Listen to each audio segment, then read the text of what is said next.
wrong advice and my plans aren't exactly working out the way that I thought they were. But when we saw him during the Loot Train battle and he's conflicted and he's seeing his countrymen burning and he's seeing Daenerys maybe taking some hardline tactics that he doesn't necessarily agree with, I don't think you would be, guilty of thinking, like, is he questioning if Daenerys is honestly the rightful king, or is maybe are we starting to see the seeds of he'd rather back Jon if that's like something that he could do? You know what I mean? Like, is he starting to take a look at the field and see who else he could support? I don't think that's true, but I don't think you'd be at fault for thinking that. I don't know if this means anything, and maybe it's because he's questioning himself, but he's been drinking wine a lot more, and he makes a comment early on like, hey, I was just so drunk for that part of it. But then when he got into Dany's camp, it was like he stopped. Like, he was super focused on what the task at hand was. And now he's questioning himself, and he's been questioned. Yeah. All of a sudden, he's drinking more, and he was drinking with Varys, and he's drinking when he's talking with Dany. And it's like you kind of see this mental shift. You have an empty glass, by the way, Seth. You need some more wine. I do. I do. I'll go ahead and pour that. Speaking of Tyrion being a lush. Oh my god. Laugh track. I have to say, I did love this scene, though, because we haven't seen Dany and Tyrion sit down and chat like that since before they crossed the sea. Yeah. Right before they left, she makes him her hand. They have this amazing kind of one-on-one, mano-a-mano conversation, and it's this real, just honest, open dialogue, and it was fantastic. And this is the first time since then that you see that happen again. And I feel like from Tyrion, I feel like as the queen, you need someone who balances you. And she is such a volatile, at times impatient, kind of very prone to her emotions, right? And seizing the moment, which is really a fantastic strength at times. And I think she needs a hand that can be kind of that core, that strength that brings her back to ground reality, right? And I think Tyrion does that. I don't think that means she has to take every suggestion he makes, but I think that his responsibility is to question and to ask and to make her stop and think and say, no, what I'm doing is what I want to do, not just flying off the handle. And that's what he's doing, and I really want to see Dany fight through that and not just question him and throw him out, but recognize that he is really bringing something to the table for her. Yeah, we're seeing some really good conference room back and forth with like your close personal advisors, right? I think Sansa and Arya is a great example, and I think this is a great example. Like, there's not a lot of people that in this world like other people trust. So for Tyrion to even be able to say some of the things he says to her without getting burned by a dragon is pretty impressive, right? So obviously she cares a lot about him. I was really worried in the conversation between Tyrion and Dany that like it was foreshadowing to something happening to her. And like I still wonder if she's going to make it out of this season. No, so I completely agree. And if we're ready, if we've unpacked, I've got kind of a... Yeah, there's like a couple other things I think that are important about there, because there's a whole other scene too that we haven't even touched on. But I think the first thing that I found really interesting about the conversation about kids is he talks about Aegon the Conqueror, right? Is that what you're going to say? No, go ahead. And then he talks about Aegon and how Aegon was, kind of created the wheel that she keeps talking about wanting to break, and like having belief in Dany as the actual person who could continue it into the future. And how, what does your succession plan look like essentially after the fact? Why is she so hesitant to have that conversation? It's like, that's something you probably want to consider doing. Personally, I think it shows how young of a leader she is. Yeah. Like, if you think about it, a lot of like, okay, so like if you break this down, Cersei learned from Tywin, who again was a great politician, a great military person. But Dany, a lot of stuff is, and this is somewhat arguable, has come very easy for her. She was able to convince these groups to follow her. She obviously married into one of them. But things have come slightly easy in terms of taking areas over. And I think she just assumes maybe that the rest of it's going to take not that much effort. And so when she gets that pushback from Tyrion, she's like super defiant. And she's like, well, when have I ever been, when have I ever put up an argument? When have I ever been like volatile? Impulsive, yeah. Thank you. And you can see... Is it defiant or defensive? I think maybe defensive. I think that might be a better term. And you can tell because she's even like, I have Dothraki at my back, and I have the Unsullied, and I have 3 dragons. I can do whatever I want. And it's like, all right, pump the brakes a little bit. Let's not go that fast. And I think she's just, I think she sees one vision and she's not seeing the whole story. So I totally agree, and I think that we've been led to see that this season more than other seasons, where we've always seen an in control Dany, and even at the beginning of this episode we saw that, right? At the beginning of the season we saw that, where she was having her war council with Olenna and Ilaria and and Yara and these really powerful women, and she was just dominating the room. And we saw like, okay, here we go, like Daenerys is right again. Daenerys is always right. Like she's got the right play all the time. She's got the people at her back. She's got she's unstoppable. But we've started to see the cracks in her armor throughout this entire season, and we've started to see, and maybe it was like the loot train battle, which was sort of the first one, the way that she dealt with Dickon and Randall, and but we're starting to see that maybe she's too brass for her own good. But I think we get a resolution to that at the end of this episode. So I don't want to jump too much, but just to sort of round out this thought, when she sees the whites at the end of this episode, and she sees, oh shit, like, and she loses her dragon at the end of this episode, like she realizes that she's not invincible, and in no uncertain terms understands that I've got to follow John's suggestion here. And I think we see like at the very end of the episode, a Daenerys that is wounded, and not just, not physically wounded, but emotionally wounded, and needs to like figure out what her next move is going to be. And for the first time, she doesn't really know what that is, and is sort of leaning on John to help her figure that out. I think that I'll give a shout out to my friend Carla, my other friend Carla from work, Sup, Carla? who brought this to my attention too.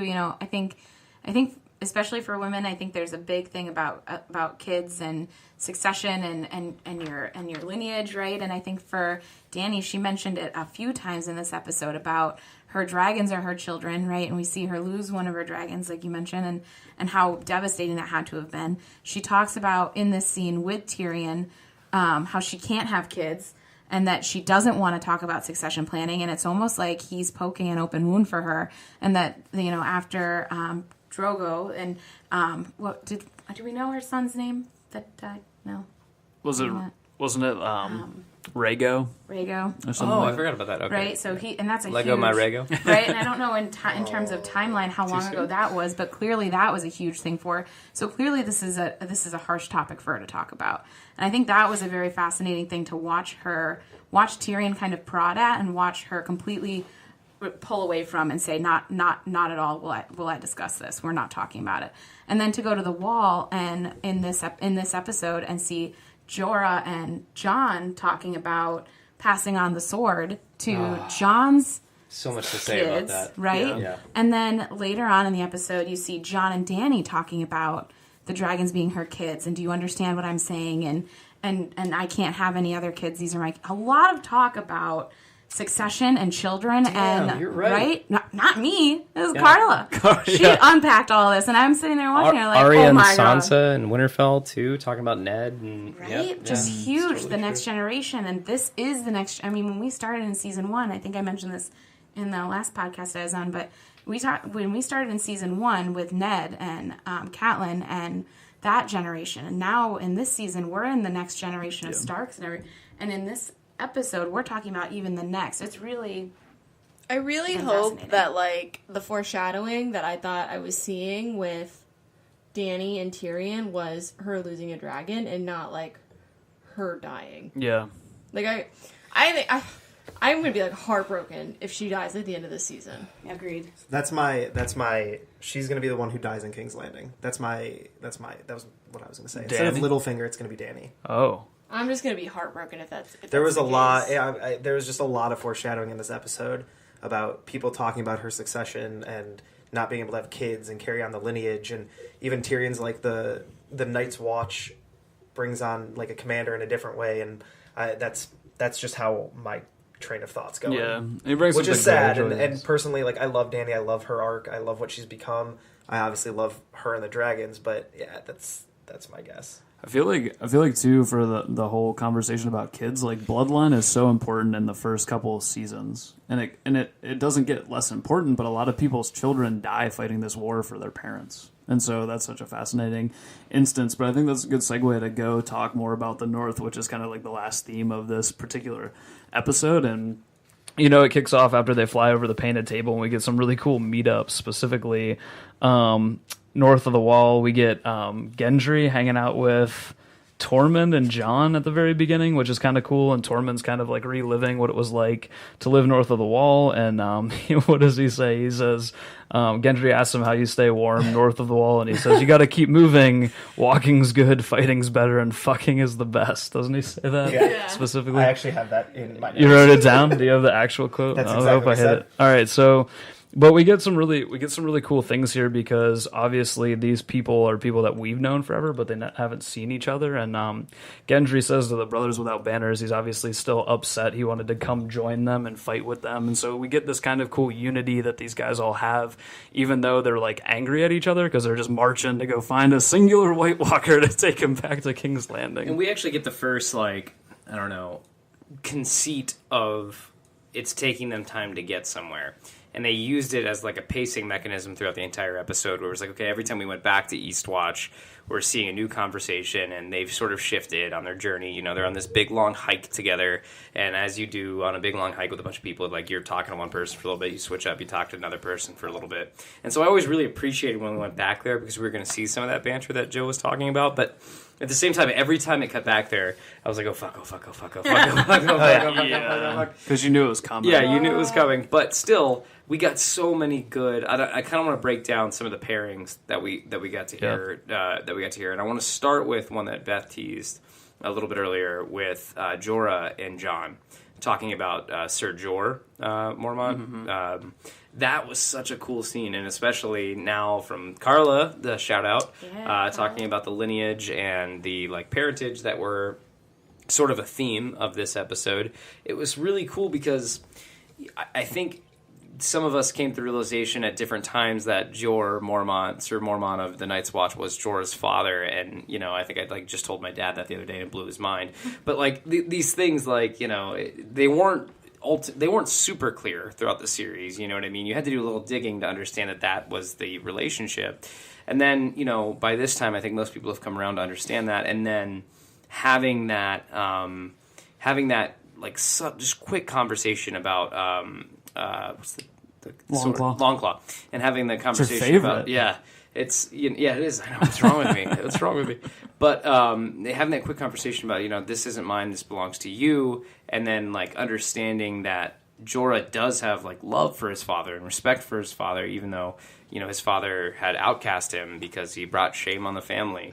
And I think if you go all the way back to when Sir Jorah Mormont was talking about Jorah to Jon, I think we even got it previously on at the beginning of the episode, right? We got to see that he sort of had love for Jorah still too. So it's this tragic father-son moment where they were separated for so long, and he didn't get to be there at his death, and Jon gets to be the one that delivers the news to Jorah about how he died. Jorah seemed to know that his father had passed, but he got to get the details from Jon, and Jon respectfully gives them as noble as a guy as you could ever see on TV, breaks the news to Jorah in such a dutiful, great way, and then even offers him his sword, and it was just this really cool moment that showed both Jon's character and Jorah's character in a really cool way. So. I think what's great about it is the entire last episode, you see them fighting over Dany. You see all this animosity between them, pissing contests. Yeah. And there's just this straight mutual respect that came out of nowhere. I loved that. The one piece I was really hoping for, and I knew they weren't going to do it, was just a quick snippet about hey, did you ever meet Sam? There's been this talk about how Sam knew Jorah Mormont, and it somehow has not come up. Yeah, and I just want that little connection. Yeah. Yeah, hey, this doctor, this maester-to-be named Samwell Tarly actually cured my grayscale. I don't know. But even beyond that, he knew that to Seth's point, he knew that his father, had served with both of them. Oh, yeah. Too, that's an easier conversation topic. Right. It didn't need to be, I had some great goop poured on me. Yeah. I thought their conversation was so fascinating to me because the ease between the two of them, despite all of the history, and even when they're walking behind the wall, and Jon knows the sword that he carries can kill the White Walkers, and he offers it up. He Yeah. doesn't need to do Yeah. that, right? And that's like self-preservation right there, one of the most core principles, and yet he's like, you want the sword? Right? He's like, yeah, here you go. And that, I mean, that felt so shocking to me, even knowing how good Jon is.